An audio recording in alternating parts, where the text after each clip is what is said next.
I don't know if you caught this. My throat hurts. My children don't sleep. I'm tired. We're doing this anyway. Hey guys, it's Ashton from Ashton Warrior Props, and today we are doing, for the first time in ages, another full armor. I know, it's been a minute. People keep asking me, so we're going to do another full armor. And because I'm in the spirit of doing things I want to do, I didn't give you permission. I'm trying to have a nice display. It's Mahula. That's Mexican for jiggly butt cheeks. Anyway, we're going to build the Forearm armor today. Now, the Forearm armor is one of the most iconic pieces of armor in, I'm going to say video game history because I'm biased, but for sure in the Dark Souls trilogy. I have meticulously, I even went back and changed up a few things on my helmet to make sure I am exactly one-to-one to the game, down to the details on the head sculpt. Like, I spent way too much time on this, way too much time. The unfortunate reality with putting together full suit templates is they take a lot of time and a lot of effort, especially if you want to get them right. I am going to have to charge a small amount to do full armors. Single props will forever and always be free. That means if it is a helmet, like a prop or an armor piece that is singular, it will remain 100% for free, no matter the size, no matter the detail. It will remain free. This is purely there because I did put a lot of work and time into it. If you do feel like purchasing a template, the full armor file will also include the helmet, but you can download the helmet file for free separately. Now, because this is a full armor, I kind of want to go way more in depth than usual. This armor not only has the armor parts, but it has an undersuit, it's got embroidery, it's gonna have fake fur on it, there's gonna be swords, there's gonna be chainmail. It's gonna be epic, it's gonna be awesome. This armor will mostly consist of 4, 6, and 2mm HD foam. I didn't use any 10 at all in this build. The reason the rivets look more realistic than normal is because I used legitimate furniture tacks. You can find them at a hardware store. I am not using real leather for these elbow pads. So there are some people who will tool their own elbow pads out there. Props to you. Props to you. As I buy some pre-purchased things for my personal cosplay, I'm talking solely like boots, maybe, or pants.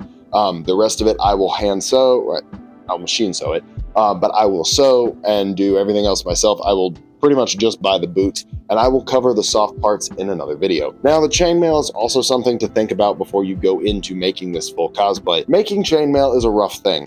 I don't encourage anybody to make chainmail more than once. I think everybody should have to suffer through it at least once, and then after you've done that, feel free to buy a chainmail shirt and then hack it up. 3D print a chainmail sheet. There's files for it everywhere out there. Again, don't let something like chainmail scare you away from a build. I've seen people do that before where they're like, oh, I'm not going to do this because there's this like intricate cape. Don't let that scare you away. So let's get into part 1 of the Forearm armor cosplay build.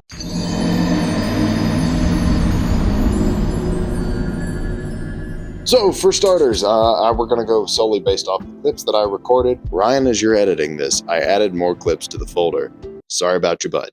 I still love you. So to get started with this build, we are going to cut and trace out the shoulder template. The shoulder template is the one that looks like the shoulder template, and I'm 95% sure I labeled it. One thing you'll notice with this template is there are highlighted edges with different colors, and it'll tell you whether it's an outward bevel or an undercut. Those are labeled individually on each separate armor piece if there is a fancy cut. Ryan, you are sending me like 5 flipping Snapchats right now. What do you want? Are you uploading something to YouTube? You are! Oh my God, that's awesome. He's literally uploading something as I'm recording this. He's such a good guy. The shoulder template. The base of the shoulder template is going to be made out of 6mm HD foam. Once you've got the shoulder traced, we're going to cut it out of 6mm. Baby, we're back. Do pay attention to the outer edge of the shoulder pattern does have a 1/2 45-degree angle on it. That just means that only 1/2 of the shoulder bell will be cut at a 45-degree angle on the outward side.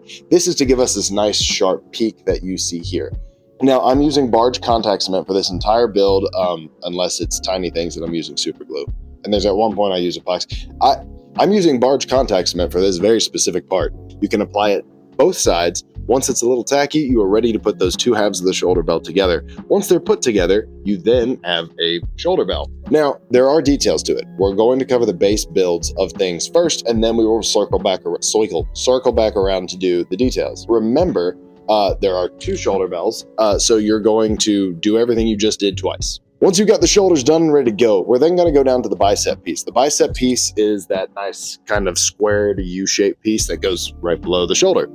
Now, for this, it is super easy. Stay with me now. We're going to cut this out. You can use 4 or 6 millimeter HD foam. I opted to do 6 just for uniformity for this entire build. These are really easy to go ahead and cut. They're just one shape. There's no fancy cuts or angles to them. You can go ahead and heat form them to your arm if you'd like. Once you've got the bicep pieces down, we're then going to cut the base shape for the forearm. The forearm is one piece that you can glue at the seam line, like so. So you're going to trace the template out on 6 millimeter HD foam and then go ahead and cut the entire shape out.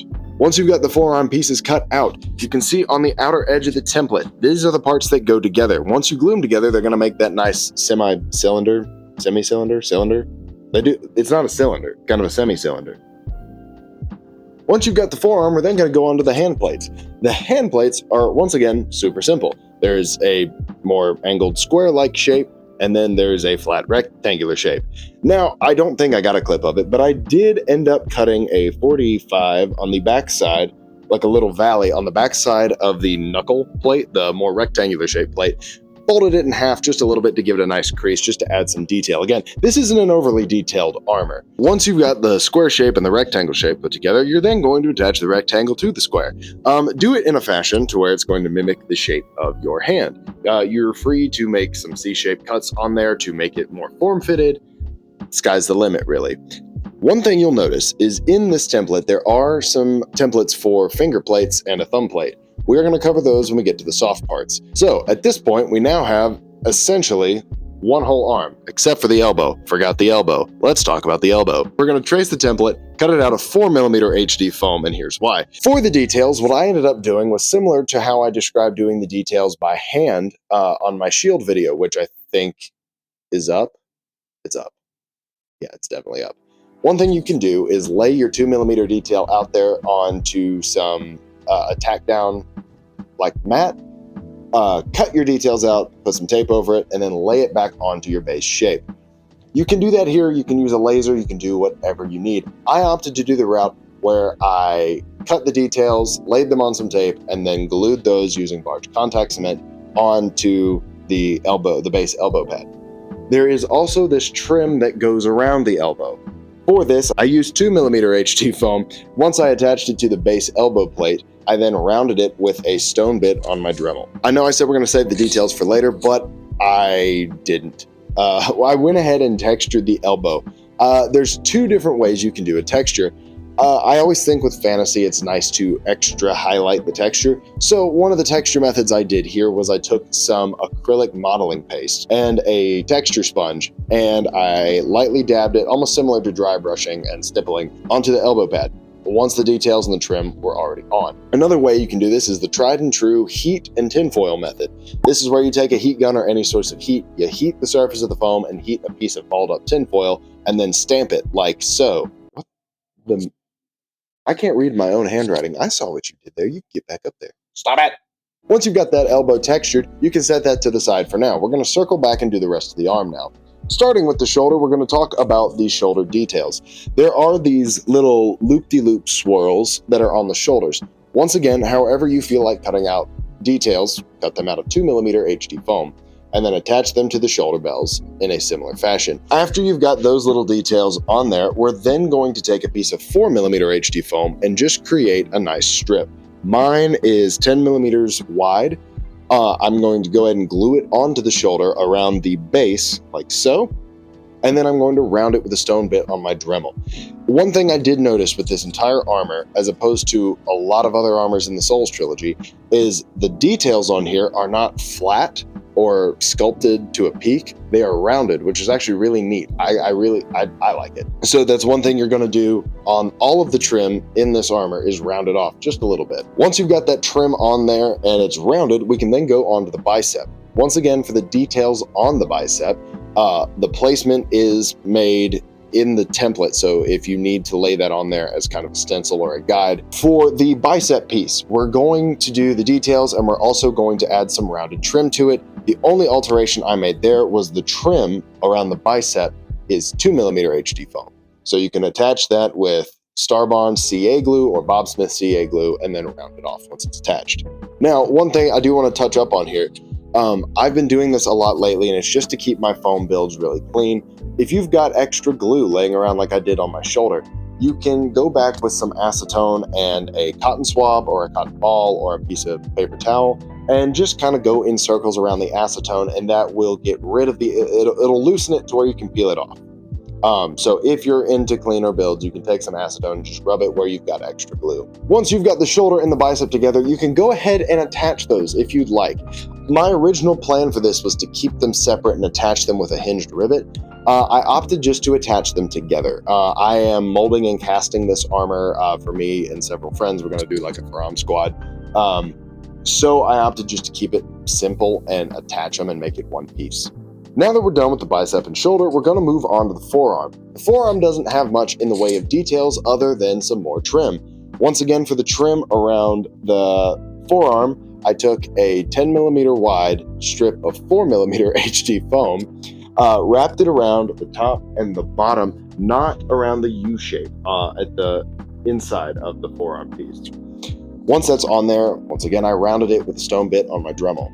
Once again, it may feel like we're flying through this armor. This is a relatively simple armor, which I think makes it a great entry point for people as well. Because it's relatively simple and has nice, pretty details that are relatively simple, a lot of the professionalism with this build comes solely from the finishing work.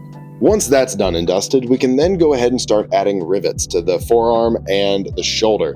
Now, once again, I used furniture tacks for this. I marked out where they needed to go evenly spaced with a pencil. I went back with an awl, made a lead hole, and then I poked my rivets through there, tacked them with super glue, and then trimmed the tails on the inside of the armor piece so they're not tearing my arms to shreds. Now we are done with the arm. Once again, the arms are symmetrical, so if and when you're doing this, just do 2 at a time. We're then going to move on to the torso armor. This is the meat and potatoes of the build here. We're going to start with the front side. These are listed as upper chest, chest, abdomen, back, and lower back plate, or lower ab plate, back ab plate, blab plate, the blab cake. We're gonna go ahead and trace and cut most of it on 6mm HD foam. There is this upper section of the torso that is cut out of 4mm HD foam, so trace accordingly. Once you've got the upper chest traced onto some 6mm HD foam, go ahead and cut that out.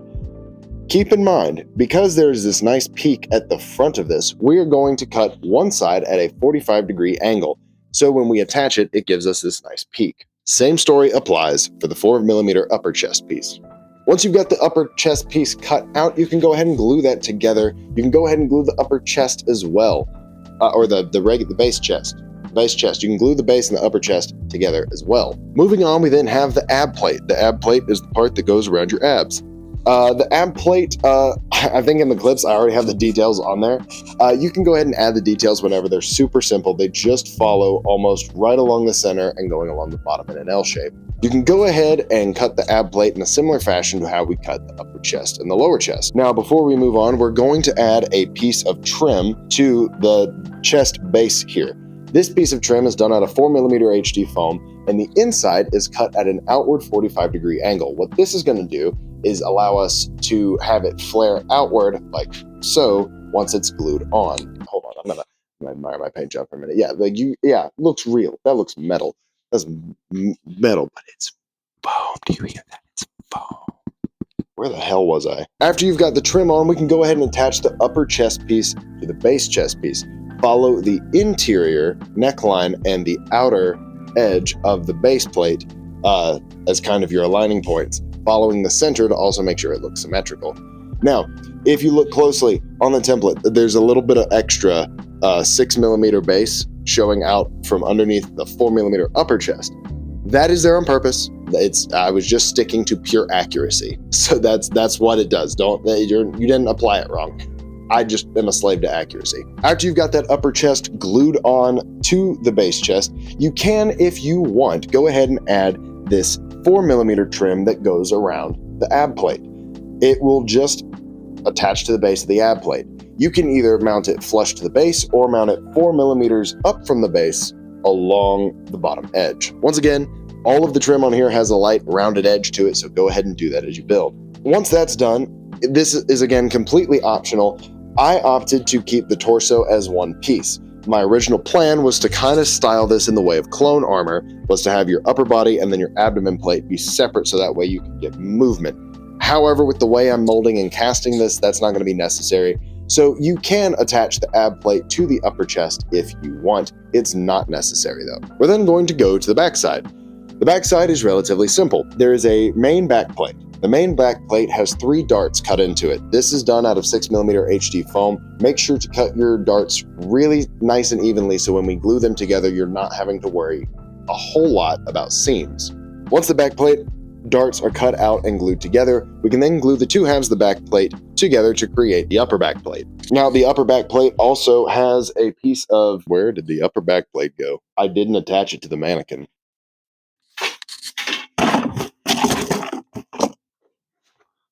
Found it.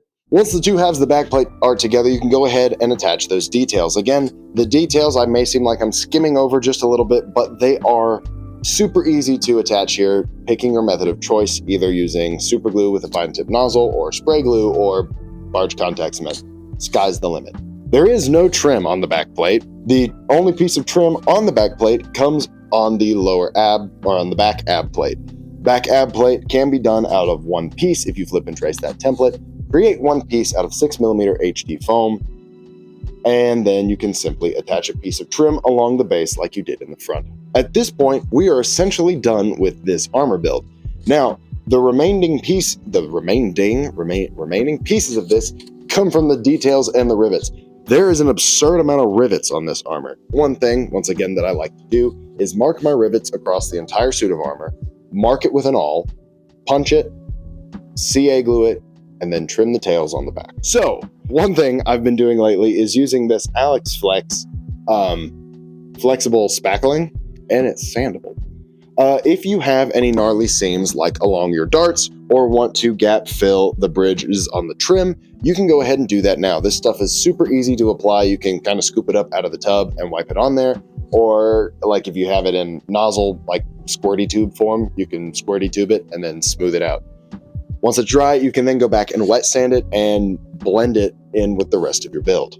And I think that just about does it. I keep thinking there's more, but I did the helmet in a separate video.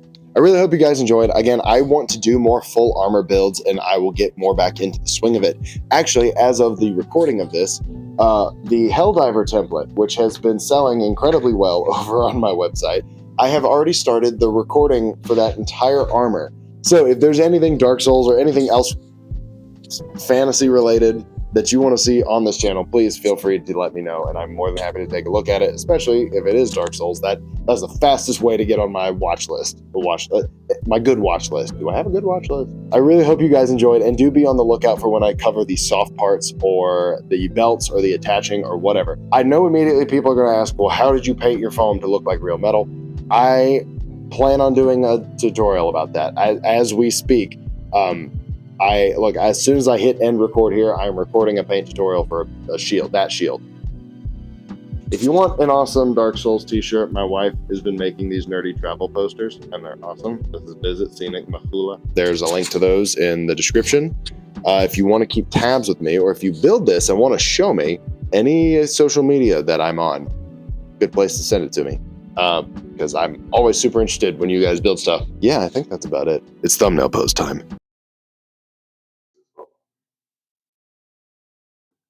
Or maybe some of this, or this, or this. I don't know. Ryan, you're in charge of thumbnails.